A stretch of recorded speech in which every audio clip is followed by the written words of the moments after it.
The reality is I have to change the team. That's a fact, because if I don't change the team after 2 losses, we concede 6 goals, then you got no chance of getting in the team. So the players that haven't had minutes have put me under pressure. And that's what they should do, you know. They have to train at the level that puts them in contention, and then I have to give them the opportunity. So there's been many players this week, and we will definitely give some players that haven't had an opportunity the chance to stake their claim to get a run in the team. That's Nick Cushing yesterday after practice. Welcome back to the 5280 Pitch, Women's Soccer at Altitude. I'm Kate Hanson, and I went to practice yesterday expecting to ask some tactical questions about Saturday and walk away with a couple usable clips for this preview episode between the summit and the dash. I did not expect that quote. So I had to come home and I had to redo my entire outline and the storylines because I was planning on doing a full reunion type of story episode between Yaz and Delaney and Abby coming back to Houston for the first time since being traded. And yeah, that changed everything, that quote, because that's our head coach on the record telling a room full of reporters that the team that's walking out for the Houston match on Saturday is not going to look like the same team that we've been watching this season. And honestly, I've been turning that quote over in my head ever since. Am I reading too much into things? Because there's a version of that statement that's panic, and then there's a version of that statement that's clarity. We are a young team. We have a lot of great young talent on the roster. I think it is a clarity statement. So today, I want to talk about Cushing, what he actually said, what that means. The Houston team that we are playing on Saturday, which, by the way, looks very different than it did 3 weeks ago, where Denver wins this match. The reunion, I want to talk about something fun that I think that I'm going to do for the rest of these preview episodes. So stick with me because I think it's going to be a lot of fun, and I'd like all of you listeners to join in and contribute to this fun section that I'm going to be incorporating. Because, I mean, it's more fun when we all get to do this together. I'm sitting alone here talking to you guys, but if I can hear from you and we can all chime in on these episodes, I think it'd be a lot more fun. So stick with me until the end for the fun stuff. But I want to start with the lineup change because that quote is the headline. Cushing said, and I'm paraphrasing it here, the part that you didn't hear in the cold open, that the players who haven't been getting minutes have put him under pressure in training. That's how he framed it. They put him under pressure, which is the version of they earned it, quote unquote. And I think it's that, actually. It's not him being generous. It's not him panicking about 2 late losses. It's the depth that this team has. So who shows up on Saturday? I don't know. He didn't name names. We'll see at lineup release, which I promise, follow me on the socials. I put it out there the second that I see it. But here's the part that got me. In the same press conference, just a few minutes earlier, he said this. What happened in Boston and San Diego is painful and unacceptable in the way that we see the game, me and the team. You'd much rather it happen in April than happen in October. So that is the way that I see it. Now, if it's still happening in October, we're just not a good team. But I know that we are. You'd much rather it happen in April than October. Boy, isn't that true. Both of those things are true at the same time. The long view and also changing up the team. That is a coach asking the fan base and reporters for patience while telling his players that patience has a deadline. And I think it's the right move. I think it's the only move, actually, because if you only do one of those things, the other one falls apart. You can't ask fans to stay patient if the team you're putting out there is the same team that just lost 2 leads. And you can't change the team out of panic without a frame for what you're building. So both at the same time, that's what I took away from our presser with him yesterday. And we had the opportunity to talk about who we are playing. So here's who Denver is. This is where it gets really interesting. The Houston Dash, they have 3 wins, 3 losses, and 1 draw. They're in 10th place. I'm sorry, 7th place. They have 10 points. And if you'd asked me to break down this team 3 weeks ago, or maybe just on Tuesday when I drafted my original outline for today's today's episode, I had a lot on Kiki Van Zanten because she has 4 goals on the season, all 4 of them at home. And she was named to the April Best 11. She's been a difference for this team. But then Wednesday happened. So the Dash just played on Wednesday against Utah, and she pulled up short. Looks like a hamstring injury, but she's going to be out for Saturday's match, which changes everything. They have Kat Rader on the right and Olivia Thomas's former teammate, Kate Fossey, leading the line through the middle. Fossey is just back from an ankle injury. Saturday will be her 4th match back, and probably Clarissa Laracy or Messiah Bright on the left, none of whom have been the goal scorer this season. So the front 3 you saw in the highlight clips a month ago for the Dash is not the front 3 walking out on Saturday. The Houston attack that you have to plan for is, honestly, I'm not sure what it is. Their own defender, Malaya Berkeley, said publicly last week after the Seattle draw that the rotations and the movement that made the offense dangerous have been disappearing. Her exact quote was, "Maybe we've lost a little bit of that," end quote. And that was with Van Zanten available. Now, Houston is still going to be hard. Their defense is real. They have a very solid back 4. Avery Patterson, U.S. Women's National Team member, she's on the Houston Dash. 3 of their back 4 are tracking Iron Woman seasons, which, means every minute of every match. Their goalkeeper, Jane Campbell, is 2 appearances away from being the first goalkeeper in NWSL history to reach 200 career appearances with a single club, which is pretty darn awesome. So what I'm saying here with Houston is they're tight, they're organized, they're not going to be shifting and changing up that back 4 unless something drastic happens. Going into this past Wednesday's match, they had only conceded 6 goals across 7 matches, which was the best in the league. Then Utah hung 2 on them, outshot them 10-0 in the first half. So even the defense has cracks. But here's the read that I want all of you to be aware of for this match on Saturday.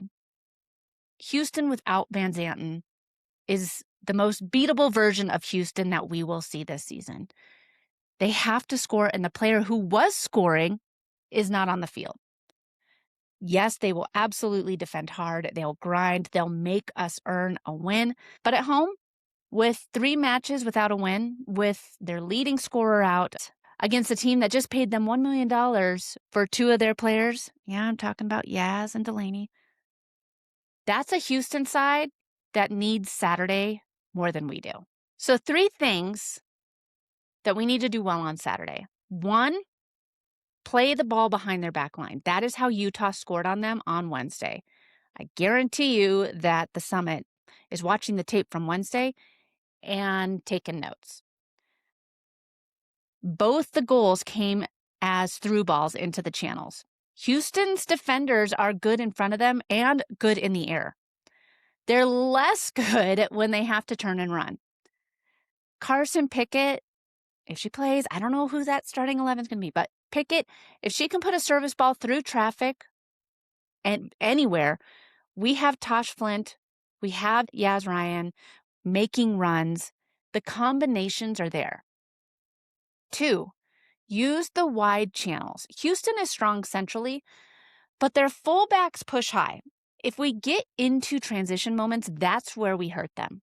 3, the first 10 minutes, Houston is going to come out fast at home. It is Empowering Women's Night, and they are bringing out a lot of women who are changing the game. Cheryl Swoops will be there. Numerous sports executives are going to have a panel featuring top women from every major Houston franchise there.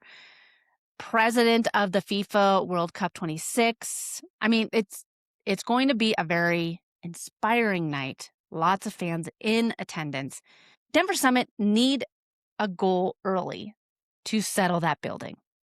If we can absorb that energy and get to halftime even or ahead, which would be better. I'd prefer we get to halftime ahead. We're in really good shape. The Houston that we have seen the last 3 matches has not finished games well. And I know that that is the pot calling the kettle black. But Houston is in the same boat. Of course, the thing I keep coming back to, we have to actually hold the lead this time. I asked Kaylee Kurtz about that yesterday after practice. What you do differently when you're defending a lead late. Be more spatially aware of where people are and if anyone's running off the back shoulder, communicate a little bit better so that we don't put ourselves in those situations. And then the last goal, I think I could have just booted it and cleared it out of bounds instead of just trying to block it, really swing my leg through it. So each person kind of takes a little piece of the puzzle. And luckily, it's fun that we're in a team sport because it doesn't all fall on one person. There's little puzzle pieces of how breakdowns happen. So learning your little puzzle piece, and then how can you translate that to the next game so that it doesn't happen again? I think I could have just booted it. That's our center back, our Iron Woman, on the record, naming the exact moment. And I want everybody to appreciate that because that's rare. Most players give you the diplomatic version of accountability. Kurtz gave us the technical version, and honestly, that's what gives me confidence in this team. The film has been watched. The fix has been identified. Ownership is being taken by every single player on this team. It's now a question of execution on Saturday.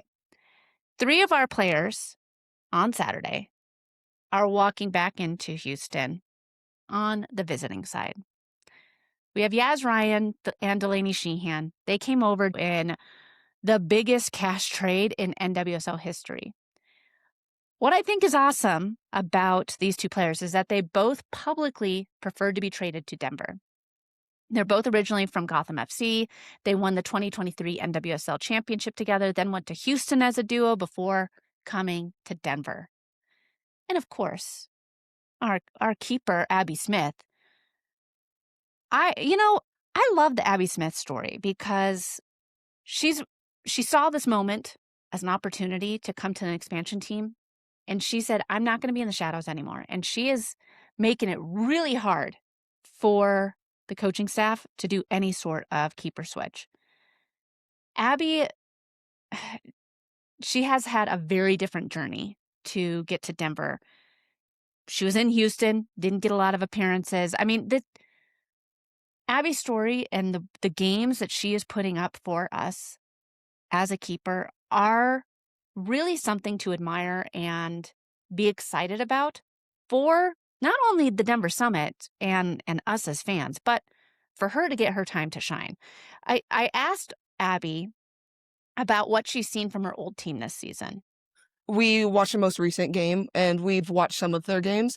They are a completely different team than when we were there last year, and as any team is, they're making changes with the growth of our league, and they are a team that just works really hard, and they're going to try and press from the get-go. And so I think that's something that we know and we're prepared to face.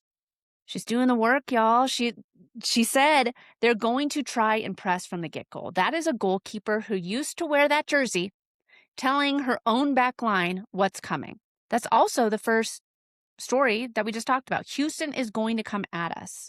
They're desperate for that win.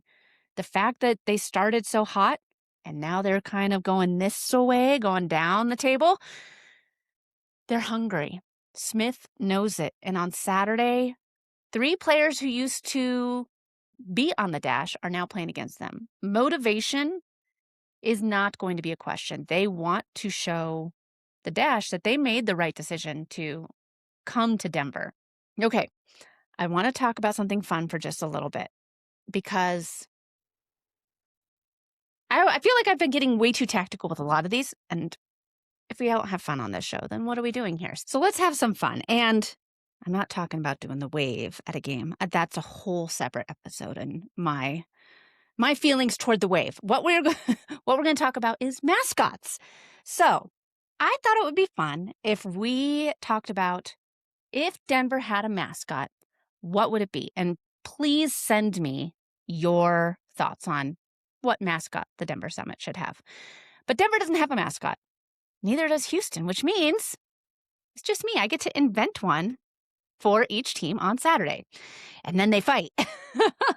So this week, I am choosing the mascot of the Denver Yeti, specifically a Yeti in altitude gear. Thinking Patagonia puffer, smart wool socks, Stanley Cup of cold brew, calm, steady. And you might say, well, why a Yeti? Well, because Denver's identity has been endurance.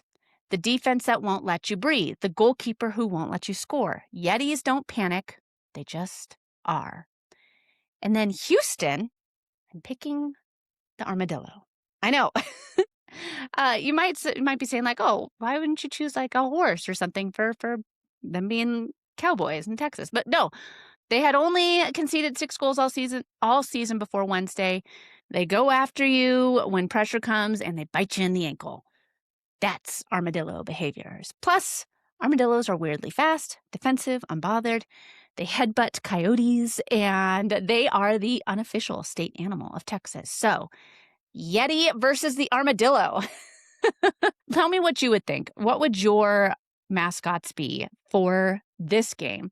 Hit me on Instagram at 5280pitch. Tell me what mascot you think Saturday's summit should be.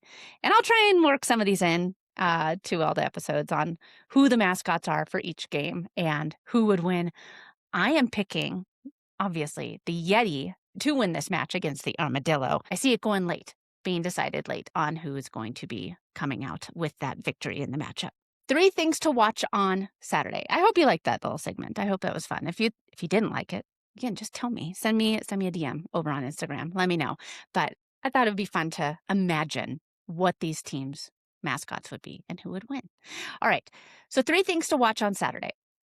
The lineup release, obviously. Cushing told you it is going to be different. That is something that we're all going to be watching for, seeing if there's earlier subs, who that starting 11 is. We're going to also be watching for that first goal. If Houston gets it, they will sit back and counter. If we get it, the building turns nervous and they have to chase. And chasing is exactly what they have not been good at. And the late game, the 85th minute. We know what that's been. We know what we have to do. I want to leave you with something that Kaylee Kurtz said yesterday, because Kurtz has been in this league since 2018. And I asked her if a brand new team has to go through these moments to actually become something. I've just said to the team there, this is the highest level of the game. You can't get any higher. You can change countries and change leagues, but you can't go any higher than the highest level. And this is NWSL. So it's meant to be difficult. It's meant to be difficult. Saturday, May 9th, 6 p.m., NWSL Plus, and the Spot Denver 3. Don't miss this game. And I know it's going to be a big sports night here in Denver because the Avs are also playing. Get 2 TVs going. Our friends Dan and Haley, I love going to their house because they have like 3 TVs down by their couch, and all of them are on different sports channels. So absolutely love that. But find a sports bar to go to. Go to DNVR bar, head to the 99ers, find a spot. And one of the great things about being a part of the 14ers supporters group is that they have a lot of watch parties. They share out where that you can watch the game. So if you want to go to a sports bar, catch both games at the same time, there's a number of spots that you can go to watch the game. But I highly recommend that you check the 14ers page first, because you don't want to make the same mistake I did and just assume that since everybody watches women's sports, that the sports bar you go to will turn the game on for you. I made that mistake once and I was very unhappy.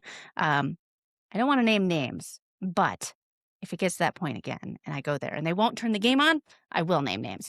This team wants to win. This team knows that they're capable of winning. Obviously, we're scoring goals. Now we just need to hang on to those leads. There's going to be lineup changes before this game on Saturday. I think that, I said last week when I did my live pregame show at DNVR bar, that Yaz Ryan was going to find her stride. She's been having the looks. I think that she gets another one in Houston against her former team. I see Yaz Ryan getting on the score sheet. I don't know who else to say is going to score, because I feel like she's definitely going to be starting. I don't know if it's going to be Kessler or if it's going to be Olivia Thomas that's starting, or if we see Thomas come on earlier. There's a lot of things with that Nick Cushing quote that make my predictions kind of be up in the air, because I don't know who we should be keeping an eye on, because I don't know who's going to be playing. We're going to see lineup changes. I think it's good. I think it's perfect timing for us to see some lineup changes. Who knows how long we'll see this new lineup play. But I think shaking things up and seeing the depth that this team has, this is a perfect game for it. Why not now? And no live pregame show tomorrow because of all the craziness with the Denver sports bar scene, with the Avalanche playing just an hour after the summit. It's going to be crazy. So no live pregame show tomorrow, but for all away matches, I will be doing live pregame shows announcing the starting 11. I'll be diving into what we can watch for in the match, what the injury reports say, and doing my predictions for the game on who will win the game. And I try not to be too much of a homer on it. I definitely did not see a 3-2 loss with the Boston Legacy. I thought we were going to get a 3-0 win. Tell me your favorite mascot choices for some of the upcoming matches, and I'll be sure to try and include them in upcoming episodes. If you're not following me on the socials yet, well, what are you waiting for? Head on over to Instagram or to Threads at 5280pitch.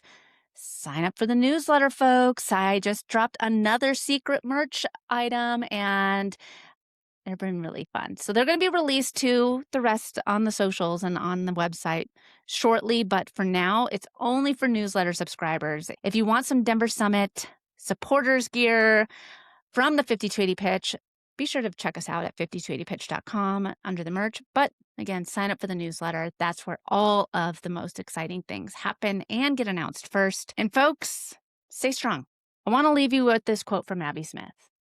Well, at the same time, it's a learning experience. It's, once again, like, we are a team that is learning and growing, and we're really digging in. And so those opportunities happen, and unfortunately it happened against us, but it doesn't mean that we're hanging our head low. Like, we take it, we move on, and once again, it's in the past. So we don't forget the past. We're learning from it, and we look forward. It's true. We're a team that's learning and growing. And as fans, we're learning and growing right along with them. If this is your first time checking out the 5280 Pitch, be sure to subscribe, leave a review, and there's plenty of room on the Summit train. Hop aboard. Can't wait to keep on riding to the top with all of you. We'll see you next week. Be sure to tune in 6 p.m. to watch your Denver Summit take on the Houston Dash. I'm Kate Hanson. This has been the 5280 Pitch, Women's Soccer at Altitude.